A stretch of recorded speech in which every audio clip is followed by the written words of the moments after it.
எந்நாட்டவருக்கும் இறைவா போற்றி.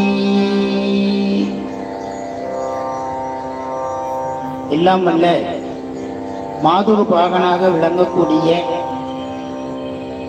வேதகிரி உடனுரை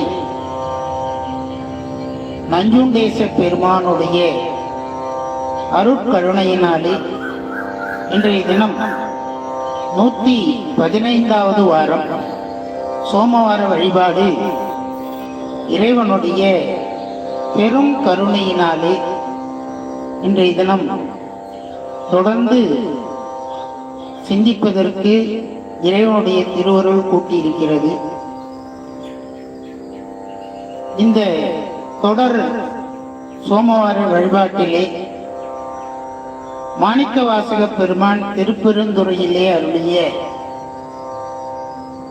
உணர்ச்சி 10 என்று சொல்லக்கூடிய தலைப்பிலே அருளிய பதிக பாடல்களை நாம் விண்ணப்பம் செய்ய இருக்கின்றோம். இந்த திருவாசகத்திலே இந்த உணர்ச்சி 10 என்பது மிக அற்புதமான ஒரு பதிகம். இதற்கு சைவ சித்தாந்தத்திலே அத்துவீத இலக்கணம் என்று சொல்லப்படுகிறது. இந்த அத்துவீத இலக்கணம் மெய்கண்டாருடைய 12 சூத்திரங்களிலே பொது சிறப்பு என்று சொல்லக்கூடிய வகையிலே பொதுவிலே இந்த அத்துவீத இலக்கணம் 2ஆம் சூத்திரத்திலே அமைத்து காட்டுவார். இந்த 2ஆம் சூத்திரத்தினுடைய இந்த அத்துவீத இலக்கணம் இறைவன் உயிர்களோடு அத்துவீகமாக இருப்பதை பொதுவான ஒரு இலக்கணத்திலே வைத்து மெய்கண்ட நாயனார் கூறுவார்.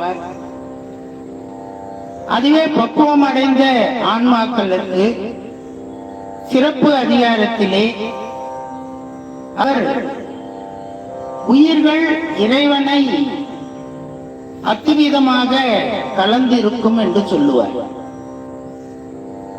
முதல்ல இறைவன் உயிர்களோடு அத்துவீதமாக இருப்பார். பக்குவமான நேரத்திலே உயிர்கள் இறைவனோடு அத்துவீதமாக இருக்கும் என்று சொல்லப்படும். இதுதான் இந்த அத்துவீதத்தினுடைய ஒரு உண்மை இலக்கணம். இது மிகவும் விரிவாக அருள்நந்தி சிவாச்சாரியார்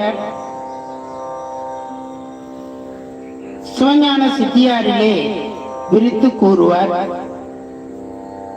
அதையெல்லாம் நாம் ஒருவாறு மனதிலே கொண்டு இந்த பாடல் வரிகளை சிந்திக்கின்ற பொழுது நிச்சயமாக நமக்கு பொதுவிலே இறைவன் எப்படி இருக்கிறான், சிறப்பிலே நாம் இறைவனோடு எப்படி இருக்கிறோம் என்பதையெல்லாம் நமக்கு இந்த பாடல் வரிகள் சுட்டிக்காட்டுகின்றன. இப்பொழுது இந்த உணர்ச்சி 10 என்கின்ற பதிகத்தினை இப்பொழுது விண்ணப்பம் செய்வோம். மோகன்.